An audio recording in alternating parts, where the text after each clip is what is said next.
Klubi bjeshkatar Alpinus Kana I formua rishtazi nga bjeshkatarët kërçovar me përvojë të madhe, bjeshkatare të cilët kanë sfiduar veten në majat më të larta të vendit si dhe në Europë e Azi. Përveç që realizon aktivitete bjeshkatare për çdo javë, merret edhe me realizimin e projekteve të ndryshme që kanë të bëjnë me përmirësimin, shënimin dhe lehtësimin e shtigjeve për ecjen e bjeshkët e territorit të Kërçovës. Së fundmi kanë realizuar projektin për markimin dhe shenjëzimin e shtegut për në majën e Ujmirit, projekti I cili është realizuar në periudhën vjesh 2024 pranver 2025 në bashkëpunim me komunën e Kërçovës. Për më shumë rreth këtij aktiviteti foli antari I kësaj shoqate Lulzim Mekmeti. Në kuadër të aktiviteteve të shoqatës, ne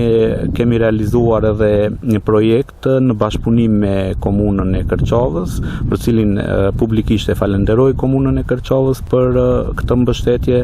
financiare që na e dha, dhe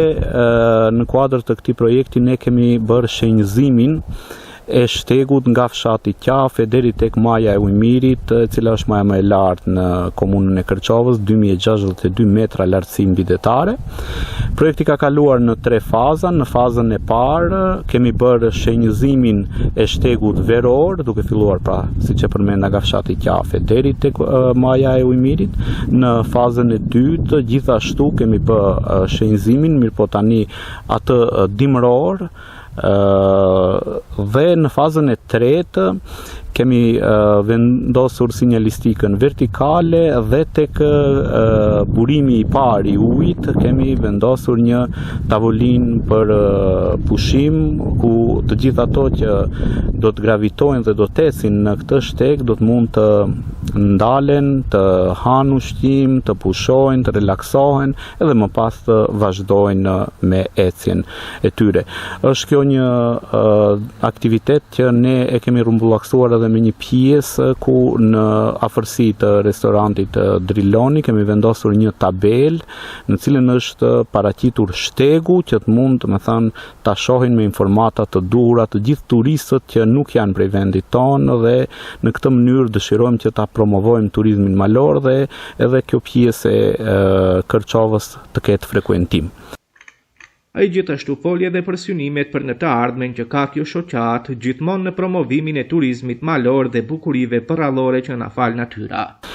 Gjithashtu, si shoqat nuk do të ndalemi këtu, në të ardhmen ne sërish do të drejtohemi tek Komisioni për mbështetje të shoqatave sportive dhe ekipeve në komunë të Kërçovës dhe do të konkurrojmë me projektin për shenjëzimin e shtegut nga fshati Novosel e deri tek mali I Qelojcës, më konkretisht tek maja më e lartë që quhet maja e Liagës, dhe më pas e kemi në plan pra të bëjmë shenjëzimin e 2 ujvarave, ujvarën e fshatit Prapadisht dhe ujvarën e fshatit Kaleshe, dhe në të ardhmen do të promovojmë edhe aktivitete të tjera që, siç e përmenda, e kanë për synim promovimin e bjeshkatarisë, turizmit malor, si dhe bukurive natyrore të vendit tonë.